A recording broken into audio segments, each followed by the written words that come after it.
वज़ीर-ए-आज़म सेक्रेटेरिएट, वजारत दाखिला और 2 सूबाई हुकूमतों समेत मुख्तलिफ इदारे यूटिलिटी स्टोर्स के नादहिंदा निकले हैं। यूटिलिटी स्टोर्स कॉरपोरेशन कई सालों से बकायाजात की रिकवरी में नाकाम। हुकूमत सिंध और हुकूमत पंजाब भी यूटिलिटी स्टोर्स के नादहिंदगान में शामिल हैं। इस हवाले से मज़ीद तफसीलात जानते हैं इमाद अहमद से। जी इमाद, तफसीलात से आगाह कीजिएगा।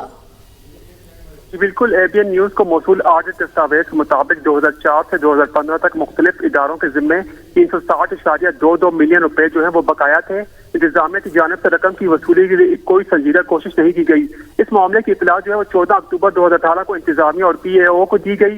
इंतजामिया ने बताया कि अहम रकम जो है वो emergency relief cell, Pakistan Baitul Mal और नेशनल टीबी कंट्रोल प्रोग्राम से मुतालिक है। इंतजामिया ने मजीद बताया कि रकम की रिकवरी के लिए कोशिशें की जा रही हैं। डीएससी ने इंतजामी की वजाहत से जो है मुतमईन नहीं हुई और रिकवरी को आगे बढ़ाने की उसने हिदायत की। डीएससी ने बकायाजात की अदम वसूली पर शदीद तशवीश का भी इजहार किया। दस्तावेज के मुताबिक इमरजेंसी रिलीफ सेल के जिम्मे 2007-2011 से 155 मिलियन रुपए जो है वो बकाया थे, जिनमें से 100 मिलियन रुपए जो है वो रिकवर कर लिए गए हैं। पाकिस्तान बैतुल माल के जिम्मे 2009 और 2012 से 137 मिलियन रुपए जो है वो बकाया है।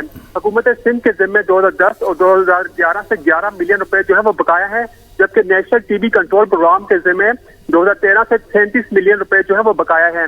इसी तरह वज़ीर-ए-आज़म सेक्रेटेरिएट की बात करें तो वज़ीर-ए-आज़म सेक्रेटेरिएट के जिम्मे 2004 और 2005 से 3,33,000 रुपए जो है वो बकाया है।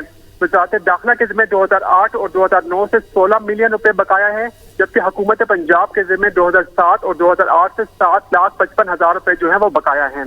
जी ठीक, बहुत शुक्रिया। इमाद अहमद इस हवाले से तफसीलन आगाह कर रहे थे।